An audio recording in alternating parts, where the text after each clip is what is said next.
Chicken खाल्लं यायला पाहिजे. केलं खाल्लं पण घेतली शूटिंग.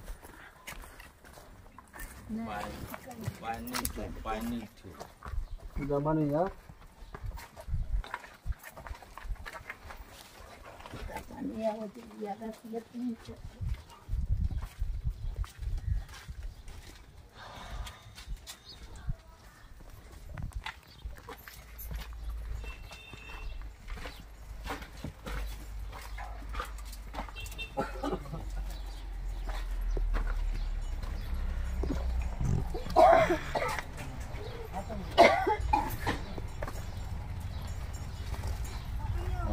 नेमक्या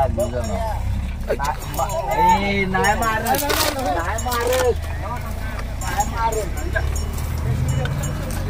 एवढी पुढं नाही मारत.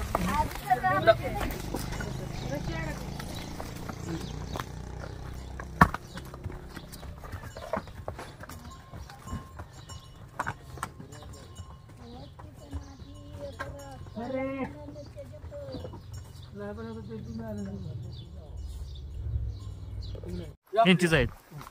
318 गट आहे ना हा. हे मसोड्यांचं घर आहे का? 318 आणि ह्या दुकानापासून खाली 320. हा 318. हा तुझा का तुमची कुठून झाली? पिपरणीपर्यंत. हा बरोबर ना. हा समजा आपण इथून जर रूम मागितला का बघा इथून जर रूम मागितला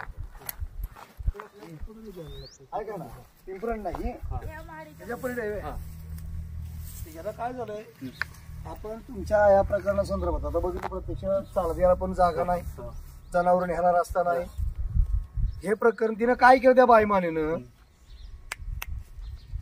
तहसीलदार जिल्हाधिकारी आहेत ना निवासी जिल्हाधिकारी आरडीसी साहेब आरडीसी साहेबांना सुद्धा तिनं चुकीची माहिती दिली जिल्हाधिकाऱ्यांना चुकीची माहिती दिली लक्षात घ्या आणि आपण मागणी काय केली या 318 आणि 301 सर बांधावरून आपला अर्ज दाखल आहे बरोबर ना त्या बिंडोकनं 318 मधनं रस्ता दिला या आणि ते मी मोजणी करून काढून घ्या आता ज्या जागेवर ती घरं उभी केली तर या ती घरं पाडून तिथनं रस्ता करा हिच्या बापानं कायदा केलाय का ही खरोखर नालायक बोड्याची बाई आहे म्हणून तिची तक्रार केली होती त्या तक्रारीची दखल घेऊन आम्ही काल गेलो होतो जिल्हाधिकाऱ्यांना भेटलो आपण तिची उचल बांगडी केली या तिला सक्तीच्या रजेवर पाठवलं या ह्या भागातल्या प्रचंड लोकांची तक्रारी येतात तिला पैशाशिवाय दुसरं काय सुचतच नाही काय मग का दारू पिती का काय पिती एवढ्या पैसे तिची तिला माहिती हा त्यामुळे तिला बाकीचं काय सुचत सगळे लोक सांगतात दारू पिती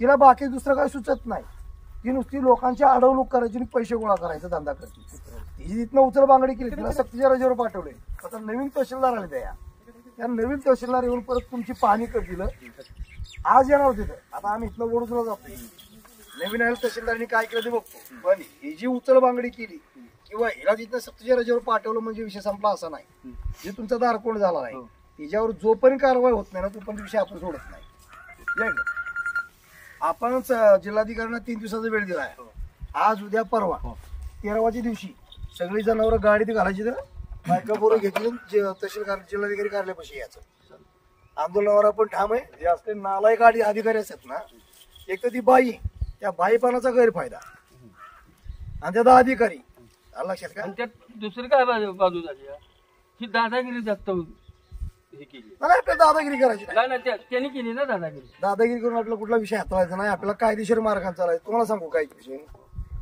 आपल्याला रस्ता पाहिजे कुठलाही रस्ता देऊ द्या रस्ता कुठलाही देऊ द्या आपली मागणी काय की आम्हाला रस्ता द्या म्हणून जो पहिला रस्ता होता तो रस्ता बांधकाम करून त्यांनी तो बंद केला बांधकाम करताना हिने या भिकार पोटबाईनं तुम्ही भिंत घाला म्हणून सांगितलं ती पूर्णपणे मॅनेज झालेली तिने पैसे घालेले ती नाकापासून केसापर्यंत भ्रष्टाचारी पहिल्या अधिकारी आली तर तिने 2 आदेश सोडलं 2000 2 आदेश रस्ता खुला करा म्हणून एक 10 तारखेचा सोडला होता 1 तारखेचा नंतर सोडला होता दोन्ही आदेश आपल्याकडे आहेत का आहेत ना ठीक आहे तिला घरी पाठवायची घरी नोकरीवरून तिला घरी घालवायची काय हे असले दळभद्री अधिकारी आलेत ना की सर्वसामान्यांची कशी अडवणूक करतात ना त्यासाठी तिला घरी घालवायची नोकरीवरून घरी घालवायची तिला त्या शेवटीला सुट्टी घ्यायची नाही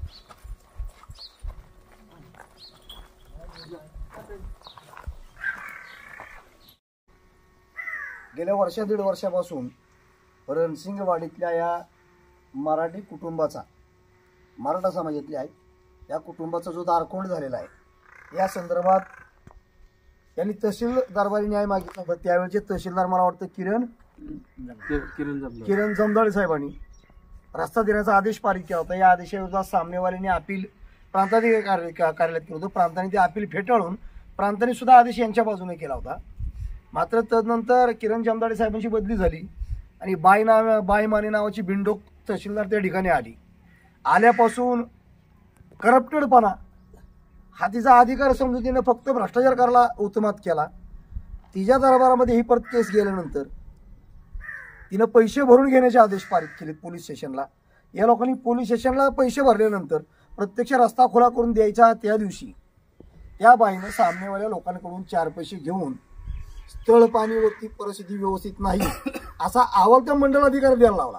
म्हणजे मंडलाधिकारी हा प्रांताधिकारीपेक्षा हुशार झाला, प्रांताधिकारीपेक्षा शहाणा झाला ना अधिकारी झाला. अशातला प्रकार या भिकारपोट बाईने घडवून आणला आणि हे सगळं केलेली गोष्ट आहे. ही निव्वळ त्या बाईमानेने केलेली आहे. हे आमचं आरपीआयचं ठाम मत आहे. या ठिकाणी पुन्हा एकदा आम्ही काल जिल्हाधिकारी कार्यालयामध्ये सगळी गुरंढोरं घेऊन या लोकांच्या कुटुंबाच्या आंदोलनाची भूमिका घेतली होती.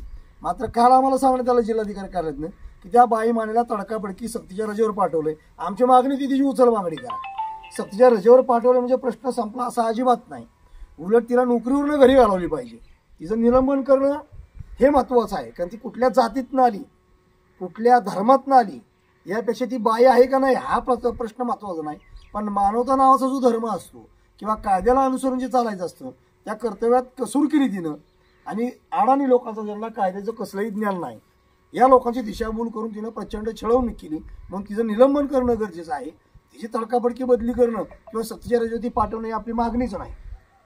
पुन्हा एकदा या गोष्टीची स्थळपाणी करण्यासाठी आम्ही या ठिकाणी युवक जिल्हाध्यक्ष विशाल कांबळे, सातारा तालुकाध्यक्ष पैलवान अभिजित गायकवाड, महिला आघाडी जिल्हाध्यक्षा सुनीता येवले, महिला आघाडी जिल्हाध्यक्षा रेखा सट्टे यांच्यासह कोरेगाव तालुकाध्यक्ष पैलवान प्रशांत उबाळे आणि मराठा आघाडी जिल्हा उपाध्यक्ष गणेश काटे यांच्यासह आम्ही या मसुगडे आणि फडतरी कुटुंबियांची भेट घेतली. प्रत्यक्ष स्थळपाणी केली. खरोखर या कुटुंबाचा दारखोंड झालेला आहे. ही आमच्या माझ्या माहितीप्रमाणे 4थी वेळ असेल ही प्रत्यक्ष स्थळपाणी करायची. मात्र डोळ्यावर पैशाची झापडाची नशा चढलेल्या, मग ती नशा पैशाची असू शकते किंवा दारूची असू शकते, या नशेखोर बाईला यांची अडचणींनी व्यथा कधी दिसून आली नाही. त्यामुळे यांचा दारखोंड करण्याचाच तिने प्रयत्न केला. असल्या नालायक तहसीलदार बाईमानेचा रिपब्लिकन पार्टी ऑफ इंडियाचा जिल्हाध्यक्ष म्हणून जबाबदारीचं भान ठेवून सगळ्या पदाधिकाऱ्यांच्या वतीनं असल्या नालायक तहसीलदारचा आम्ही तीव्र स्वरूपात निषेध करतो. आणि सोमवारपर्यंत या लोकांचा झालेला दारखोंड जर खुला केला गेला नाही तर सोमवारपासून जिल्हाधिकारी कार्यालयामध्ये यांची जनावरं, मुलं बाळं आणि यांचं कुटुंब यांचं वास्तव्याला सुरुवात करून जोपर्यंत रस्ता भेटत नाही तोपर्यंत आंदोलन हे जिल्हाधिकारी कार्यालयामध्ये कायमस्वरूपी सुरू राहील. याची नोंद जिल्हा प्रशासनाने घ्यावी हे नम्र निवेदन. जय भीम, जय भारत, जय शिवराय, जय संविधान. अधिकारांचा गैरवापर करून सर्वसामान्य लोकांना पिडणाऱ्या, नडणाऱ्या आणि मोडणाऱ्या नालायक तहसीलदार बाईमानेची उचलबांगडी झाल्यानंतर तिला सक्तीच्या रजेवर पाठवल्यानंतर आजच नूतन तहसीलदार शशिकांत जाधव साहेबांनी पदभार स्वीकारला. रणसिंगवाडीतल्या लोकांचा रस्त्यापोटी झालेली दारखोंड याची वस्तुस्थिती आज आम्ही तहसीलदार महोदयांना सांगितली. तसं आम्ही त्यांना निवेदन सादर केलेलं आहे की फक्त आम्हाला रस्ता उपलब्ध व्हावा, जे पीडित लोक आहेत त्यांची रस्त्याची अडचण सुटावी हीच आमची मागणी आहे. रस्त्याची त्यांची अडचण सुटल असं आश्वासित तहसीलदार महोदयांनी केलेलं आहे.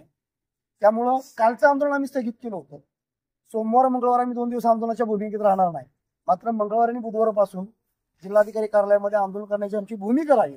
मात्र आत्ताच्या तहसीलदारांशी चर्चा केल्यानंतर हे लक्षात येते की 100% जी अडाणी लोक ज्याला कायद्यांचं ज्ञान नाही त्यांना 100% न्याय भेटेल आणि आम्हाला आंदोलन करण्याची वेळ येणार नाही अशी खात्री आमची झालेली आहे. जय भीम.